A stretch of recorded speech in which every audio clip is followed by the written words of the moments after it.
And welcome back to Edunine career guidance and Josh innovations. Doctor NTR health science university నుంచి MBBS BDS సంబంధించిన counselling registration process అనేది already start అయిపోయిందండి. So దానికి సంబంధించిన పూర్తి డీటెయిల్స్ అయితే ఈ వీడియోలో చూద్దాం. సో ఈ వీడియోని చూస్తూ ఇంకా మా ఛానల్ సబ్స్క్రైబ్ చేసుకోకపోతే సబ్స్క్రైబ్ చేసుకోండి.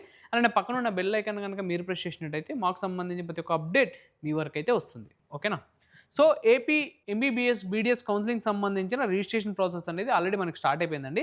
సో ఆ రిజిస్ట్రేషన్ ప్రాసెస్లో మనం ఎలా అప్లై చేసుకోవాలి, ఎలా రిజిస్ట్రేషన్స్ అనేది కంప్లీట్ చేయాలి అనేది ఒకసారి చూద్దాం. సో ఎవరైతే ఏపీ లోకల్లో ఉంటారో సో వాళ్ళు మనకి రిజర్వ్డ్ కేటగిరీ కిందకి వస్తారు. అంటే 80% రిజర్వేషన్ అనేది ఉంటుంది అనమాట. సో ఎవరైతే ఆల్ ఇండియా కోటా అంటే ఇప్పుడు 15% ఉంటుంది అనమాట ఆల్ ఇండియా కోటాకి. సో మనం స్టేట్ కోటాకి సంబంధించిన రిజిస్ట్రేషన్స్ అనేది సపరేట్ చేసుకోవాల్సి ఉంటుంది. ఆల్ ఇండియా కోటాకు సంబంధించిన రిజిస్ట్రేషన్స్ అనేది మనం సపరేట్ చేసుకోవాల్సి అయితే ఉంటుంది అనమాట. సో ఇప్పుడు ఈ రిజిస్ట్రేషన్ ప్రాసెస్ సంబంధించిన డెడ్ లైన్స్ ఏంటో ఒకసారి చూద్దాం. సో రిజిస్ట్రేషన్ ప్రాసెస్ అనేది మనకు ఆల్రెడీ ఆగస్ట్ 5th 5 PM నుంచి అయితే ఆల్రెడీ స్టార్ట్ అయిపోయిందండి. ఈపాటికి చాలామంది రిజిస్ట్రేషన్స్ కూడా కంప్లీట్ చేసి ఉంటారు. సో ఈ రిజిస్ట్రేషన్ సంబంధించిన డెడ్ లైన్ వచ్చేసి మనకి ఆగస్ట్ 12th 9 PM వరకు అయితే డెడ్ లైన్ ఉంది. ఈలోపు మీరు రిజిస్ట్రేషన్ ప్రాసెస్ అనేది కంప్లీట్ చేసుకోండి. సో లేదు మనకి కొన్ని సిచ్యువేషన్స్ వల్ల మనం అవుట్ ఆఫ్ స్టేషన్లో ఉన్నాం, మన రిజిస్ట్రేషన్ చేసుకోవడానికి కుదరలేదు అన్న వాళ్ళకి కూడా మనకి ఛాన్స్ అయితే ఉందండి. సో లేట్ ఫీతో మనం రిజిస్ట్రేషన్స్ అనేది కంప్లీట్ చేయొచ్చు. ఎప్పటి వరకు కంప్లీట్ చేయొచ్చు అంటే ఆగస్ట్ 13th 7 AM నుంచి ఆగస్ట్ 14th 1 PM లోపల మనం లేట్ పెనాల్టీతో రిజిస్ట్రేషన్స్ అనేది కంప్లీట్ చేయొచ్చు అనమాట. సో ఈ రిజిస్ట్రేషన్ సంబంధించిన ఫీ ఎలా ఉందో ఒకసారి చూద్దాం. సో ఈ రిజిస్ట్రేషన్ సంబంధించిన ఫీ ఎలా ఉందంటే సో ఎవరైతే ఓసీ బీసీ కేటగిరీ వాళ్ళు ఉంటారో సో వాళ్ళు 3000 రిజిస్ట్రేషన్ ఫీ అనేది పే చేయాల్సి ఉంటుంది. సో అలానే ఎస్సీ ఎస్టీ కేటగిరీ వాళ్ళు ఉంటారో వాళ్ళు 2400 ఫీ అయితే పే చేయాల్సి ఉంటుంది అనమాట.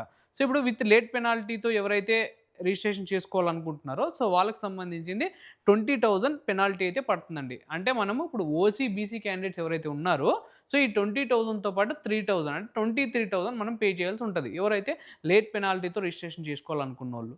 సో ఓసీ ఎస్టీ క్యాండిడేట్స్ అయితే 20,000 ప్లస్ 2,400 అంటే 22,400 లేట్ పెనాల్టీతో రిజిస్ట్రేషన్స్ అనేది చేసుకోవాల్సి ఉంటుంది. సో ఇప్పుడు వెబ్ ఆప్షన్స్ పెట్టుకునే రూల్ అయితే చేంజ్ చేశారండి. ఆ రూల్ గురించి చూద్దాం. సో ఇంతకుముందు మనకి వెబ్ ఆప్షన్స్ అనేది పాత విధానం ఎలా ఉండిందంటే అన్ని ఆప్షన్స్ ఒకేసారి పెట్టుకునే తట్టు అయితే ఉండిందనమాట. ఇప్పుడు న్యూ రూల్ ఏంటంటే వెబ్ ఆప్షన్స్ అనేది మనం రౌండ్ 1లో పెట్టుకోవచ్చు, రౌండ్ 2లో వేరే వెబ్ ఆప్షన్స్ పెట్టుకోవచ్చు, రౌండ్ 3లో మనం వేరే వెబ్ ఆప్షన్స్ అనేది పెట్టుకోవచ్చు అనమాట. అంటే రౌండ్కి మనం వెబ్ ఆప్షన్స్ అనేది చేంజ్ చేసుకోవచ్చు అనమాట. అది ఇప్పుడు కొత్త రూల్. సో ఓకేనా?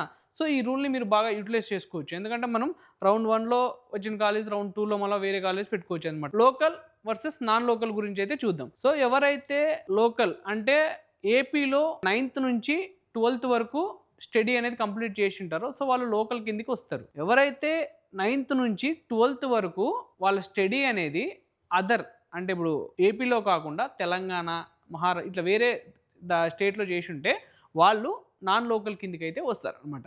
సో రిజర్వేషన్స్ ఎలా ఉంటాయి ఈ లోకల్ నాన్ లోకల్ కంటే? సో లోకల్కి అయితే మనకి 85% రిజర్వేషన్ అనేది ఉంటుందండి. సో నాన్ లోకల్ వాళ్ళకైతే 15% రిజర్వేషన్ ఉంటుంది. అంటే వాళ్ళు ఆల్ ఇండియా కోటా కింద అప్లై చేసుకోవాల్సి వస్తుంది. వీళ్ళు కన్వీనర్ కోటా కింద అప్లై చేసుకోవాల్సి ఉంటుంది అనమాట. అంటే స్టేట్ కోటా కింద వీళ్ళు అప్లై చేసుకోవాలి ఎవరైతే లోకల్ ఉంటారో సో వాళ్ళు. సో నాన్ లోకల్ ఎవరైతే వస్తారో వాళ్ళు ఆల్ ఇండియా కోటా కిందకైతే అప్లై చేసుకోవాల్సి ఉంటుంది అనమాట. ఇదండి. సో ఇప్పుడు ఈ రిజిస్ట్రేషన్కి సంబంధించిన రిక్వైర్డ్ డాక్యుమెంట్స్ ఆల్రెడీ ఇంతకు ముందు వీడియోస్లో కూడా మనం డిస్కస్ చేసామండి. ఇప్పుడు మళ్ళీ ఒకసారి రిమైన్ అయితే చేస్తున్నాను.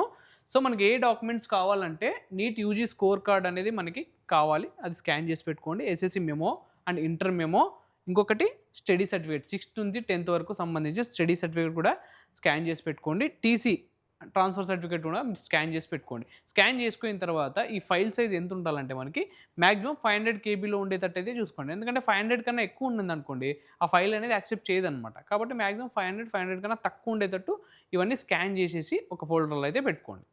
అంటే రిజిస్ట్రేషన్ చేసుకునే ముందు ఇవన్నీ రెడీ చేసుకొని అయితే పెట్టుకోవాలన్నమాట. సో ఇంకా ఉన్నాయండి క్యాస్ట్ సర్టిఫికేట్ అండి. క్యాస్ట్ సర్టిఫికేట్ కూడా మనకి రెడీ చేసి పెట్టుకోండి. ఇన్కమ్ సర్టిఫికేట్ కూడా రెడీ చేసి పెట్టుకోండి. అలానే ఆధార్ కార్డు కూడా మనం రెడీ చేసుకొని పెట్టుకోవాలి. పీడబ్ల్యూడి సర్టిఫికేట్ కూడా మనం రెడీ చేసుకొని అయితే పెట్టుకోవాలన్నమాట. సో ఇవన్నీ మనకి 500 KBలో ఉన్నా సరిపోతుంది అనమాట. సో ఈ డాక్యుమెంట్స్ అన్ని ఒకసారి రీచెక్ అయితే చేసుకోండి 500 KBలో ఉన్నాయా లేదా అని. ఓకేనా? సో వీటితో పాటు మనకి ఒక పాస్పోర్ట్ సైజ్ ఫోటో ఉంటుందండి. అది స్కాన్ చేసేసి మీరు కోండి. ఫైల్ సైజ్ వచ్చేసి మనకి 100 KBలో మాత్రమే ఉండాలి. అలానే ఒక సిగ్నేచర్ కూడా తీసుకోండి. ఆ సిగ్నేచర్ మీరు చేసి స్కాన్ చేసుకోండి. స్కాన్ చేసేటప్పుడు మీరు ఫైల్ సైజు 100 KBలో ఉండేటట్టు కూడా చూసుకోండి. ఈ రెండు మనకి 100 KBలో మాత్రమే ఉండాలి. సో దీని తర్వాత చాలామంది ఇప్పుడు మనకి ఎన్సీసీ, స్పోర్ట్స్ కోటా వాళ్ళు ఉంటారనమాట. సో, వాళ్ళకి సంబంధించిన అది ఫైల్ సైజ్ చాలా పెద్దగా ఉంటుంది కాబట్టి వీళ్ళు ఏం చేశారంటే మనకి 1500 కేబీ అయితే ఉన్నారండి. ఎవరైతే ఎన్సీసీ సర్టిఫికేట్ అప్లోడ్ చేద్దాం అనుకుంటున్నారో వాళ్ళకి సంబంధించి ఫైల్ సైజ్ వచ్చేసి 1500 కేబీ అయితే ఉంటుంది. కేబీలో మీరు అప్లోడ్ చేయండి. సో, అలానే మనం స్పోర్ట్స్ కోటా కింద ఎవరైతే ఉంటారో సో, వాళ్ళకి సంబంధించిన సర్టిఫికేట్ అనేది మనం 2000 కేబీలో అయితే అప్లోడ్ చేయాల్సి ఉంటదనమాట.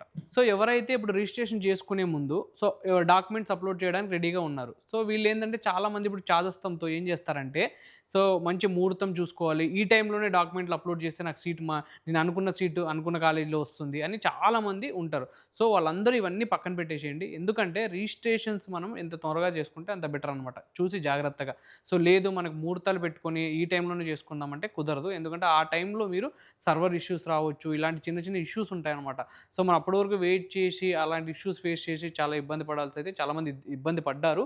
సో, అలా మీరు ఇబ్బంది పడకుండా ఉండాలని సో, మనం ముందుగానైతే ఒకసారి చెప్తున్నాం. సో, ఇంకోటేంటంటే మీరు ఏదైనా అప్లోడ్ చేసేటప్పుడు, పేమెంట్ చేసేటప్పుడు ఏదైనా డిఫికల్ట్ సిట్యుయేషన్స్ ఫేస్ చేసినట్టయితే సో, మీరు టోల్ ఫ్రీ నంబర్స్ అయితే ఇచ్చారండి. ఆ టోల్ ఫ్రీ నంబర్స్‌కి మీరు కాల్ చేయొచ్చనమాట.